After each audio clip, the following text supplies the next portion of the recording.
bato ya IDPS yango oyo na présenter bino yebake eye show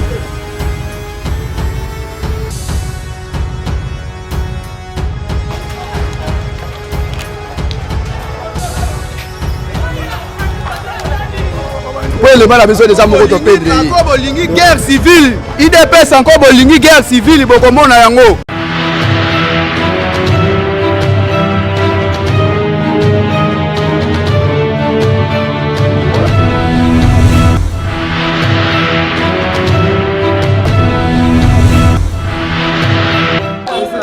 Teza na kanda makasi.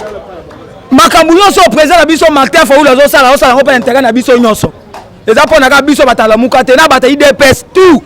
Mais biso babomi ndeko na biso babomi yeto na kanda makasi. Biso foto boma na bango pe pokana na biso sila. Soki to bomi te to kotika te. O babomi wana za na mwasi na bana na famille na ye.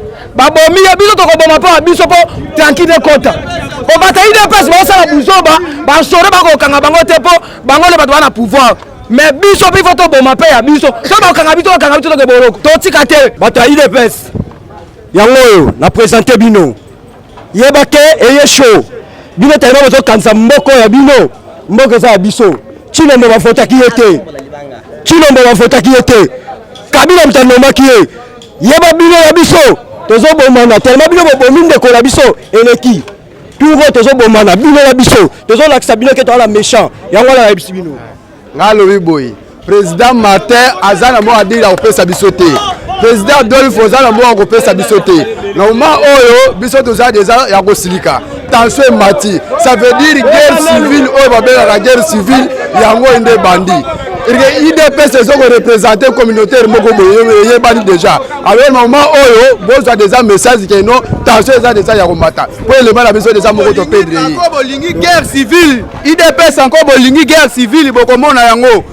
bino bokomi koloba ke lamuka ekomi ela banundu biso bataba nunu na bataba Kongo batuto bundelaka IDPS oyo ya le père bozalaki kuna na Kasai Paul wangezalaka te boyeki sasa lelo IDPS ekomi ya bino IDPS biso bataba nunu na bataba Kongo batuto bundela IDPS mais toyebisi bino encore boluka guerre civile bokomona yango tokosila na bino va pouvoir na bino esila bokomona kebisi bino nan tozelaka bino l'air bozwi bokonzi na bino ya kokabela tomoni ke aza mwana mboka oyo ya kokufa pe bakufaka boyebi yango très bien l'air bozwaka pouvoir ya kokufa bakufaka toyo komaîtriser aza mwana mboka totalela bino mais na minute na 2023 botrike ya abima soki abimi donc tokokotela bango na bamboka déjà na bavillage tozobenga bango bazozela biso na capitale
Passez-moi attention.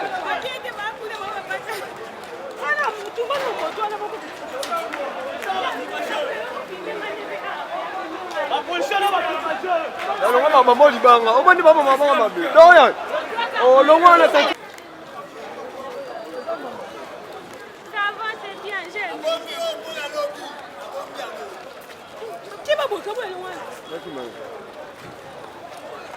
ma marche comité marche ndenge ezalaka kaka likambo ya Martin Fayulu vie na biso président na biso et national ndenge ezalaka touti marche tosilisi marche meeting epesami nango bien ndenge esalaka kozonga tobandi ozonga na biso mpe toalai 4 personnes tozonga na biso à l'aise tokomika tout justement na 10e ire wana babimeli biso wana mpa bakombata oyo bango oyo kanga bango biso oyo tosali nini tosali kaka mo nde tukamoko wangana nde toba défense babandi obeta bamasanga bambata bamachete obalukanga baluka bena kima bwe ale ande bafiakoli nga nde chaîne ya moto bazwaki chaîne ya moto bafungoli balingi na loboko yana babaluka bwe chaîne ya moto na face pia na ndenge nakweyaki mosusu ayeso abeti so chaîne mosusu na matama na mino kutu ezaki na choc mino tu tine nakweyaki wana FARDC moko ayaki wana protege nga na telefone na biloko na nga kapaka bazwaki ngaka mbongo mwana classe na lene nango $50 a mwana bazwaki yango ya rentrée scolaire si bamemi nga na 4e iri hôpital moya na 4e iri na industriel place wana nde batraite nga nakweyaki de 16h na yo koreconnaître baparti ba 21h si FARDC na mobenga bandeko kaka na kati ya telefone na nga yo ozwa bandeko na nga si bayaki bayoko rejoindre na nga wana si lelo mpe nauti mpe traitement nazwi mpe bakisi yango baperfusera na bango ngai namoni sikoyo nakoki te mpona kolia esimba pena te shok eza na mâchoire oyo famille meki obunda ebundi me nakatani yango na ye deja na base awa bamonanga mokombata mpe nde nazaleli ariske kaka deja me ya grâce ya nzambe nde naza deja en vie eloko tolobe na bango pouvoir basengai pouvoir topesi bango pouvoir mais batika biso tozala l'aise te bazwi pouvoir sikoyo bakogere pouvoir te bandomenasaka biso bandozokisaka biso tolemba tokominaka basoso bia ndeni pouvoir eza makambo na bango rais kabangera azalaki na pouvoir mais bando osala babuzo baboye te batrakaserie bando ozala boye te mais bango bazwi pouvoir sikoyo tosani topesi bango pouvoir te sikoyo baniveau boye toyebi te lelo ate olobi okende ozwa mosala baart oyo oza déjà moins sérieux bamonaka criminel na koluna te elo moko te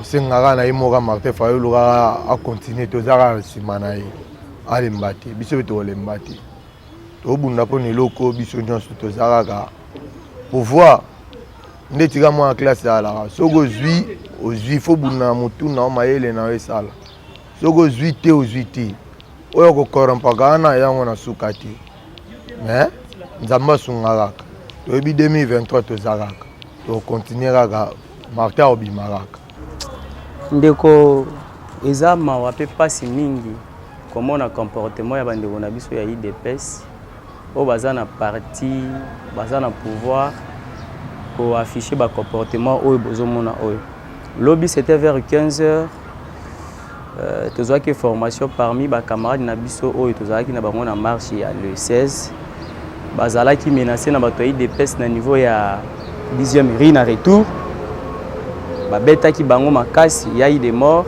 mais moko ya camarade wana azalaki na badega et puis bamemaki na hôpital lobi na 15h baya kopesa biso information ki auti kobungisa molimo na ye.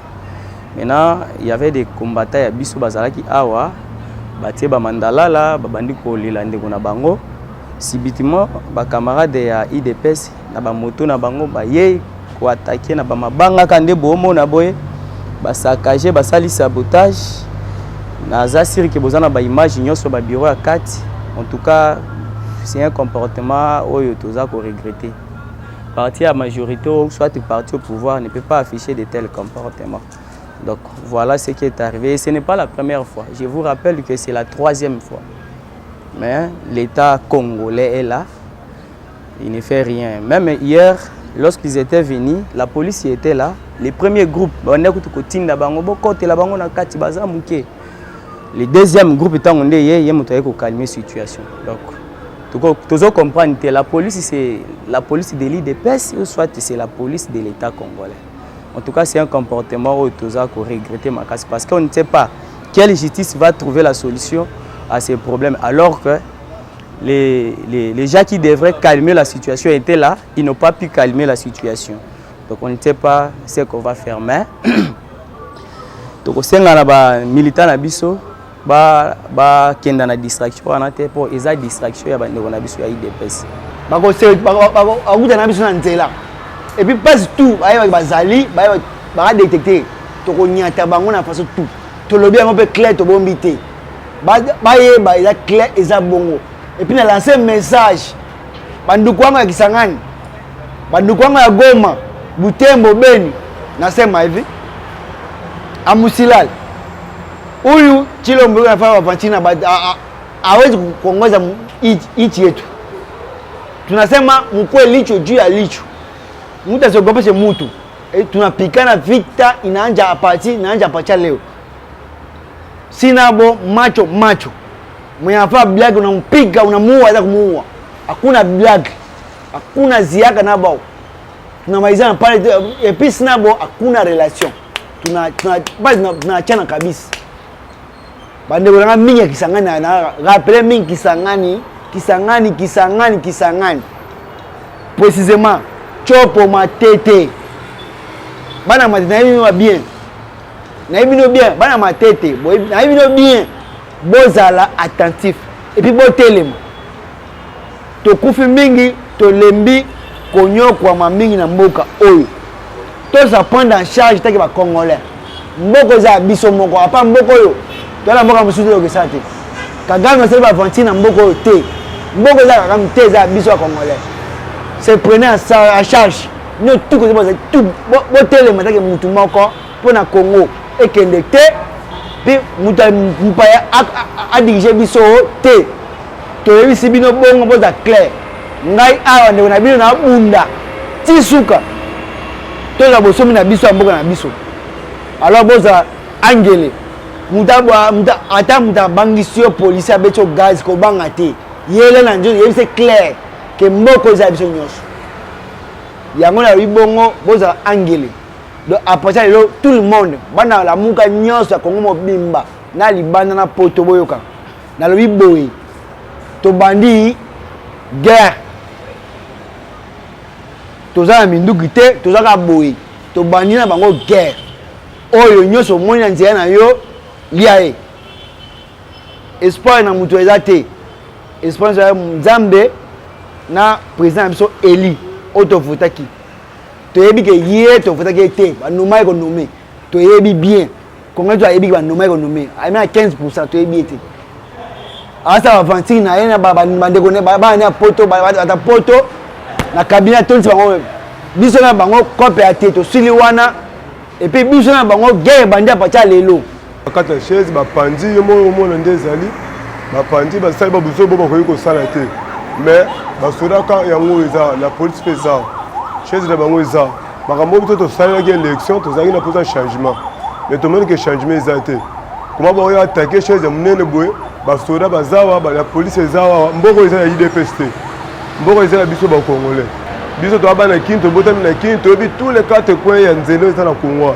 bango ba yebi yango te congolais nyonso aza benga mi congolais alingi changement pour na mboko waza moto alamuka to moto nini et pas que tu as souffert mboko balu ba imba comme ça ya bango ngeko mako royaume to lobate to bouger to sala loko moko te mais biso pe to tika bango te to kolemba bango pe te babomi mutu na biso moko ayo kufa lobi lendi mais ba yesu même lendi ngo ba sali sabotage na chaise na biso abonné buto na kata chaise moko zo mona nde ba pandi ba sali mais eloko lobezaka ke to kanga maboko te so to kanga maboko mukomsu bako kota biso bandako babandi ko boma biso balu bazali nango yango wana